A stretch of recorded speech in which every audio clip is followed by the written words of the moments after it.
America entering into the war in December 1941 took away new thinking about the place and role of COI.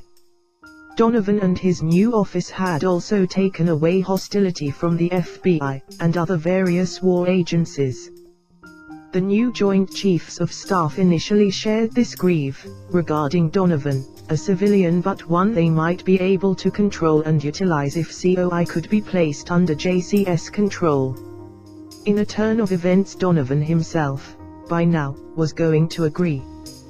Working with the Secretary of the JCS, Brigadier General Walter Smith, and Donovan came up with a plan to bring COI under the JCS in a way that would preserve the office's right to winning their access to military support and other resources.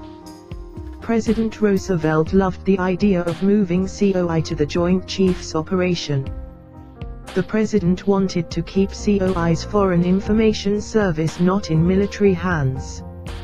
Therefore he had to split the quote-unquote black and white missions, giving FIS the attributable side of the business and half of COI's permanent staff. This ended up sending it to the Office of War Information. The remainder of COI then became the Office of Strategic Services, or the O.S.S., on June 13, 1942. The change of name to O.S.S. marked the loss of the white propaganda mission, but it also made Donovan's wish for a title that reflected his sense of the strategic importance in military operation.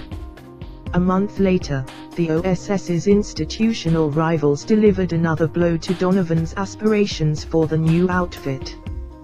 The Department of State arranged a presidential decree that effectively banned O.S.S. and other agencies from acquiring the war's most important intelligence, the intercepted Axis communications. Donovan did not like this, but his complaints were heard by no one. The result was that the O.S.S. had no access to intel on anything on Japan and could read only certain types of German intel. Other edicts also limited the O.S.S's effectiveness. The FBI, G-2 and ONI, stood together to protect their domestic counterintelligence work. The O.S.S. eventually developed a capable counterintelligence apparatus of its own overseas, the X-2 branch, but it had no authority to operate in the Western Hemisphere, which happened to be reserved for the FBI and Nelson Rockefeller's Office of the Coordinator of Inter-American Affairs. The O.S.S. experienced expansion in 1942 into operations abroad. Donovan sent units to every theater of war that would have them. His can-do approach had already impressed the State Department, which in 1941 had desperately needed men to serve as intelligence officers. Donovan's COI sent a dozen officers to work in several North African ports, where they established networks and acquired information to guide the Allied landings in November 1942. This was called Operation Torch. The success of this so-called torch won the O.S.S. much-needed praise in Washington. In an unfortunate turn of events, General Douglas MacArthur and Admiral Chester Atmes saw little need for the O.S.S., and the office was kept from contributing to the American campaigns against Japan. Nonetheless, Donovan forged ahead and hoped for the best.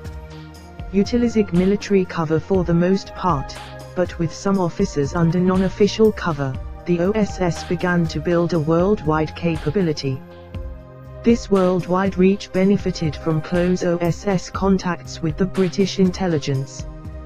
The British had much to teach their Americans when they found out COI opened up in London. November 1941. Both sides gained from the partnership. The O.S.S. needed information and training, all of which the British could also provide. The British good-naturedly decided that they should give the O.S.S. these much-needed things. Despite a mutual desire to cooperate, relative harmony between O.S.S. and the British took time to come into place. The slow but sure growth of Allied cooperation had many causes. British intelligence services had their own plans to protect and feared that working too closely with the Americans would break the safety of their operatives in occupied Europe.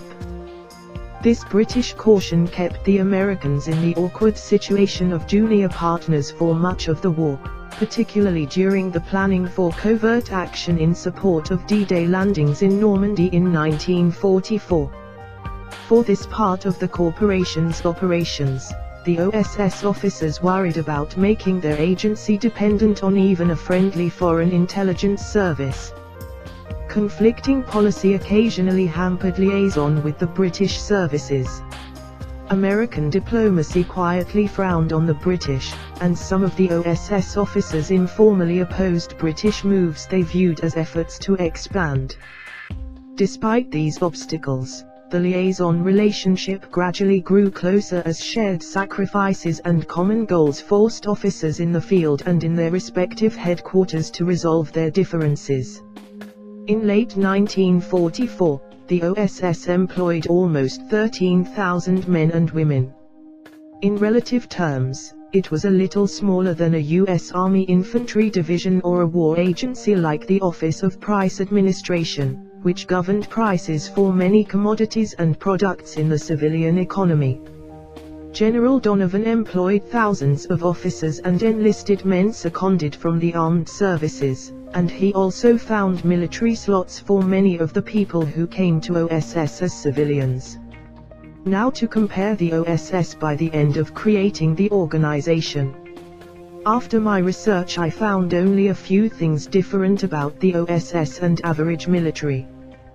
To start with, the O.S.S. had the right to top-secret weaponry and intel not allotted to the average military soldiers. The O.S.S. also had a responsibility to go in and get most of the work done before the military got there. In the end, for the most part, the O.S.S. was just another finger for the military's huge hand.